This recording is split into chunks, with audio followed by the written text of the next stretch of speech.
Bonjour, aujourd'hui on va regarder l'erreur, le journal des transactions de la base de données, le nom de votre base de données. Donc pour moi c'est test database transaction log est plein en raison active transaction et le LSN est en retard.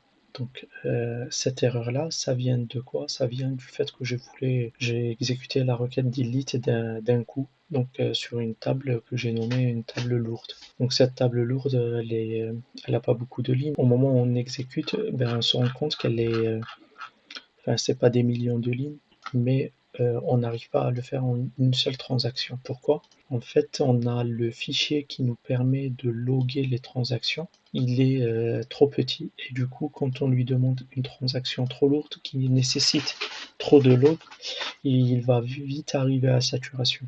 Donc, vous avez une première solution, c'est de faire un alter database, donc le nom de votre base de données, et vous modifiez le fichier de log.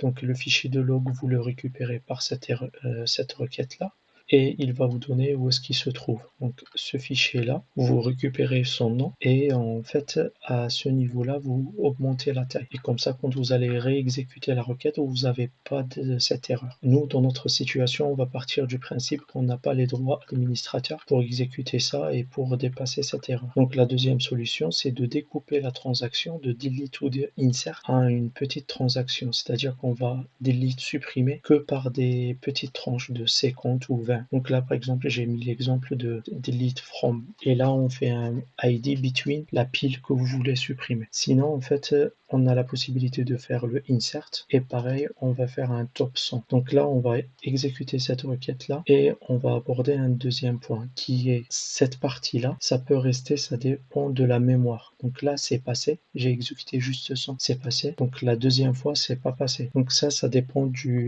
à quel moment vous utilisez, à quel moment est-ce que le système il a réussi à libérer de la place ou non sur ce fichier de log. Donc pour exécuter cette requête en petites tranches, donc là, j'imagine que vous avez des millions de lignes que vous devez supprimer ou insérer. Donc là, je vous propose de passer par une boucle, donc une boucle while. Et à l'intérieur, ben, vous déclarez votre boucle, vous essayez de mettre votre pile, le lot, à votre convenance et votre besoin. Et l'idée, c'est qu'on insère dans la table lourde. L'idée, c'est juste de faire grossir la table rapidement. Donc là, je fais cet insert-là, mais je le fais avec une dizaine de lignes, c'est-à-dire que chaque fois j'insère une dizaine de lignes et l'idée c'est que j'arrive à 100. Je veux insérer 100 lignes. Que le while il s'exécute, donc l'idée c'est de réduire le nombre de lignes que vous insérez et que en fait vous ouvrez une transaction et vous la fermez à chaque fois que vous êtes entré dans la boucle. Donc ça en fait si vous avez inséré 10, vous n'avez plus besoin de revenir dessus. Quand on exécute une transaction lourde comme ça, c'est-à-dire qu'on enlève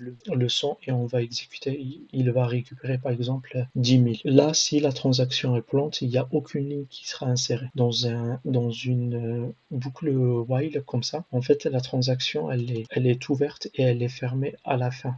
Donc, c'est-à-dire que si on va perdre les données, on va perdre juste les 10 en cours. Et la deuxième astuce que je donne, c'est qu'on met un délai. C'est qu'on fait attendre un petit peu le temps que il y a un agent peut-être qui libère de la place pour que la transaction suivante elle s'exécute correctement. Donc j'ai rajouté ça et malgré tout en fait il faut donc j'exécute malgré tout ça s'exécute correctement des fois non. Donc là on va l'exécuter, on va voir qu'on va arriver à 100.